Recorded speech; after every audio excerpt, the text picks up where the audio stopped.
있어요. 고향에 오니까 좋습니다. 부산 사람은 이렇게 점잖게 집회하면 안 되는데 말이죠. 제가 오늘 여러분께 부탁드릴게요. 제가 꺼져라 사라져라 이러면 여러분들은 야구장에서 하시는 거 아시죠? 말을 몇 번 한다? 2번 한다 아시죠? 2번 마 하시는 겁니다. 3번 하지 마시고 1번 하지 마세요. 2번 하시는 겁니다. 자, 연습해 보겠습니다. 반국가 세력 사라져라! 아, 잘하시네. 연습을 안 하셔도 이렇게 하는 겁니다. 한번 더 해볼게요. 의회 폭주 세력 꺼져라! 종교자유 탄압 세력 사라져라! 부산 맞네. 고향에 오니까 좋습니다. 저는 여기 맞은편에서 자랐습니다. 저는 오늘 여러분께 한 3가지 정도 말씀을 드릴게요. 지금 대한민국이 전체주의 독재국가 비스무르하게 흘러가고 있습니다. 첫 번째, 특정 정당이 대법관 숫자를 30명으로 늘린다고 하죠. 법안을 발의한다고 하죠. 대법관이 13명입니다. 17명 더 늘리면 되죠. 누구는 그렇게 이야기하겠죠. 아, 대법관 더 늘리면 일자리 생기고 좋겠다. 큰일 납니다, 여러분. 그 17명의 대법관이 사법고시나 변호사 시험을 쳐서 자격이 없는 저 감옥에 있는 조국이 같은 자를 대법관 시킬 수도 있기 때문입니다. 그러면 대법관 30명이 투표하면 어떻게 되겠어요? 지금 대법관 13명은 윤석열 정권에서 임명된 사람이 더 많습니다. 지금 특정 정당이 노리는 것은 뭐냐? 의회를 장악했으니 대법원까지 장악하면은 다 해먹을 수 있다. 맞습니까? 자격이나 검증되지 않은 자가 대법관을 하면 어떻게 되겠습니까? 그건 바로 인민대법관이 되는 거 맞겠죠? 절대 막아야 됩니다. 두 번째, 또 그 정당이 법안 발의한 것 중에 공영방송 사장 뽑는 법안을 발의해놨습니다. 여러분, KBS, MBC, EBS가 여러분들의 수신료, 공적 재원이 들어가는 공영방송인 거 아시죠? 그런데 많이 보십니까? 그런데? 유튜브를 더 많이 보시죠? 어쨌든 이 공영방송에 사장을 추천하는 인사 숫자를, 이게 원리가 똑같아요. KBS는 11명, MBC, EBS는 9명씩입니다. 그런데 이 숫자를 또 늘리려고 해요. 한 20명으로 늘린대요. 그래서 직능단체, 시민사회단체 추천을 받아서 더 늘리면 공영방송의 독립성이 강화되지 않겠느냐, 이렇게 사탕 발림을 해서 법안 발의를 해서 통과시키려고 합니다. 이거 절대 막아야 됩니다, 여러분. 왜냐? 그 늘린 숫자에다가 제가 아까 말씀드린 것처럼 검증되지 않고 국민 대표성이 없는 자들을 이사로 집어넣으려고 하는 거예요. 그러면 특정 정당이 여당이 되든 야당이 되든 간에 공영방송 사장을 떡고물 주무르듯이 할 수 있다, 이 말입니다. 끔찍하죠, 여러분? 대법원 공영방송 또 하나 남아있습니다. 경찰 공권력, 오늘 여기 동부경찰서, 부산경찰청 정보관 나와 계시죠? 손 들어보세요. 저기 있는 모양이네. 견문 보고도 똑바로 쓰시기 바랍니다. 제가 현장 기자 시절에는 경찰 정보관들에서는 견문 보고서를 다 봤어요. 새벽에 일찍 가서.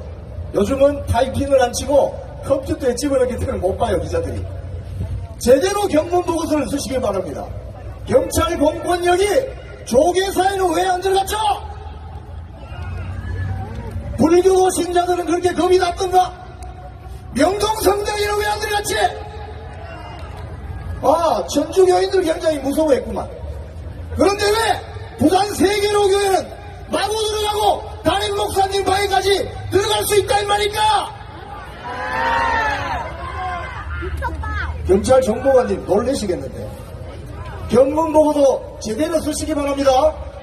오늘 여기에 나오신 교인들이 너무 흥분해서 부산경찰청장 대선 끝나면 바로 교체되고 그 관련 책임지셔야 됩니다, 여러분.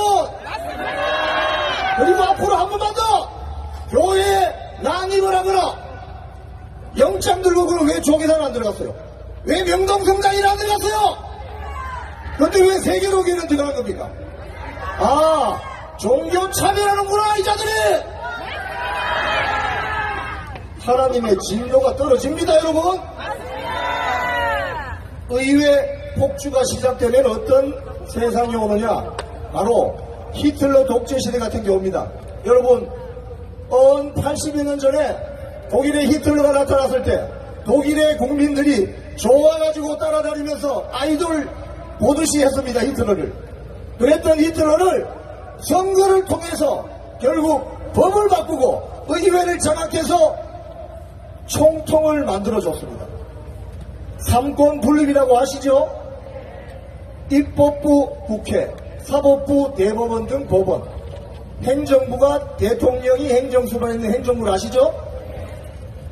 링 외에 제4부 언론도 있습니다. 지금 대한민국이 위험한 위기인 것은 입법부, 사법부, 언론까지 특정 세력에게 지배당하고 있거나 장악되어 있다는 것이 끔찍한 현실입니다, 여러분. 그런데 행정부 권력까지 이 사람들이, 이 세력들이 장악하게 되면 어떻게 되느냐? 바로 80여 년 전 히틀러 체제로 가는 겁니다, 여러분. 그리고 전부 베네수엘라의 특급 열차 타는 겁니다, 여러분.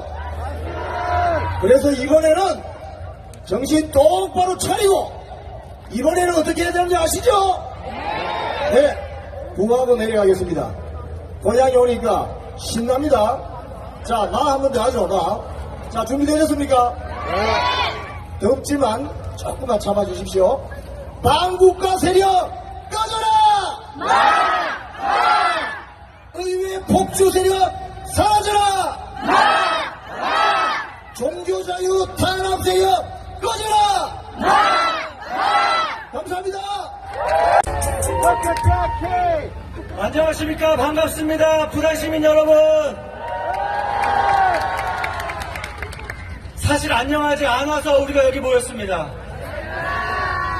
자, 제가 주어진 시간 7분밖에 없어요. 빨리 하겠습니다. 제가 길게 말하는 거 잘하는데 짧게 말하는 거 잘 못해요. 최선을 다해서 핵심만 말하겠습니다. 저는 홍콩에 8년 살았습니다. 홍콩에 8년 사는 동안 홍콩에서 그 끔찍한 시위가 있었습니다. 그 시위가 제가 유튜브를 시작한 계기가 되었습니다. 홍콩에서 그런 반중국 시위가 벌어지고 있는데 대한민국 언론, 그 어떤 언론도 그거를 보도하지 않는 것이에요. 그래서 나밖에 없다. 내가 그날 당일날 채널을 만들어가지고 시작한 게 바로 목격자 K입니다. 저는 그 현장에서 최루탄이 터지고 물폭탄이 터지고 최루가스가 터지는 곳에서 그곳을 막 피해 다니면서 열심히 그 현장을 취재했고 라이브 방송으로 여러분 대한민국 국민들이 볼 수 있는 유일한 영상을 만들었었습니다. 그런데 최근에 BBC 코리아 방송을 봤더니 홍콩의 현재 모습, 그 장소에서 저와 비슷한 역할을 했던 언론인이 갑자기 압수수색을 당합니다. 경찰들이 집에 들이닥쳐요. 집기들을 다 압수해갑니다. 제가 만일 홍콩에 계속 살았으면 같은 일을 겪었을 것 같습니다. 제가 사는 거주지 근처에 빈과일보라는 매체가 있었습니다. 홍콩의 그 어떤 매체도 홍콩 시위를 제대로 보도하지 않았는데 유일하게 빈과일보만 유튜브 채널로서 그 모든 장면들을 라이브 중계를 했었습니다. 그런데요, 홍콩의 국가안전법, 우리가 국가보안법이라고 부르는 그 법이 만들어지고 난 다음에 그 언론사는 사라집니다.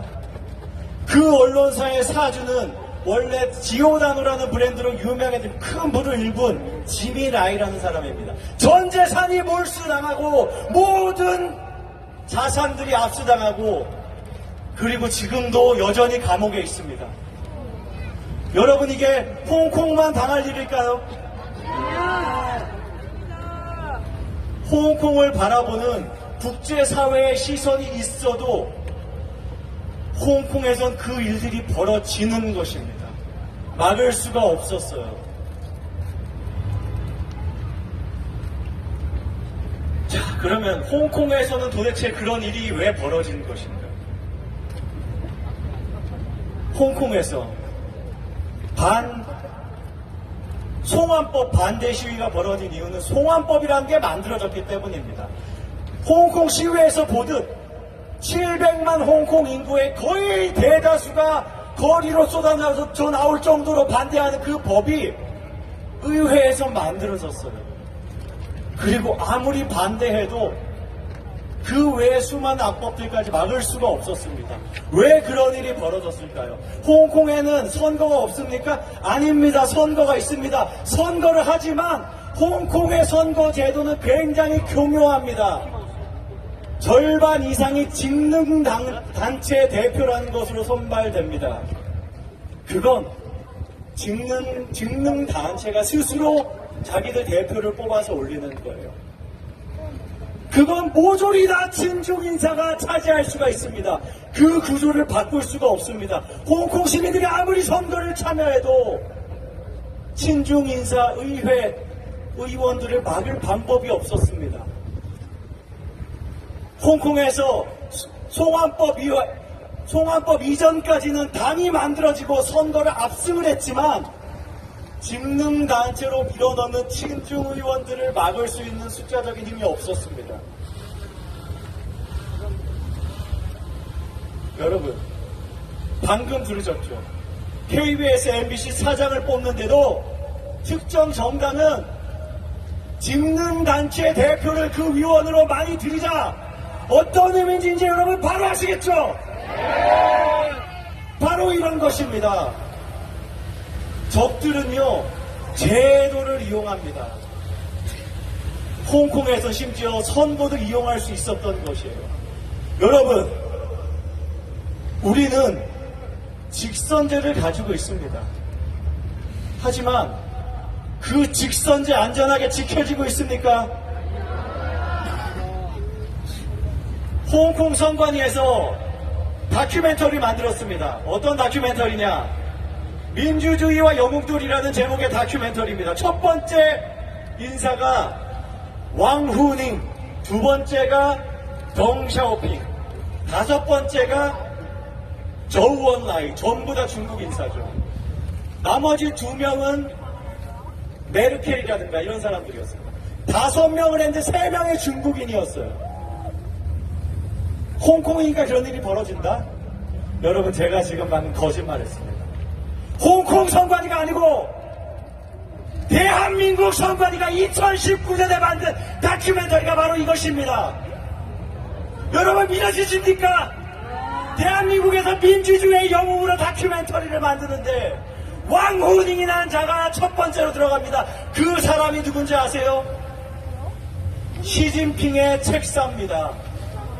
시진핑의 책사가 정말 시진핑의 권력 잡는 데 역할을 잘했다라고 영상을 만들었어요. 이게 대한민국의 선관위입니다. 이런 선관위가 수사기관과 사법부와 같은 마음으로 자유를 억압하기 위해서 했던 행동이 바로 세계로 교회에 대한 압수수색이었습니다. 거기에 대해서 우리가 저항하지 않으면 다음은 당신 차례입니다. 여러분 차례입니다. 우리 모두 들고 일어나서 부연히 일어나서 반대의 목소리를 내야 됩니다. 홍콩 시위에서 봤던 벽보에 무서운 그림이 있습니다. 깨어있어라! 그렇지 않으면 당신이 다음 차례다. 감사합니다.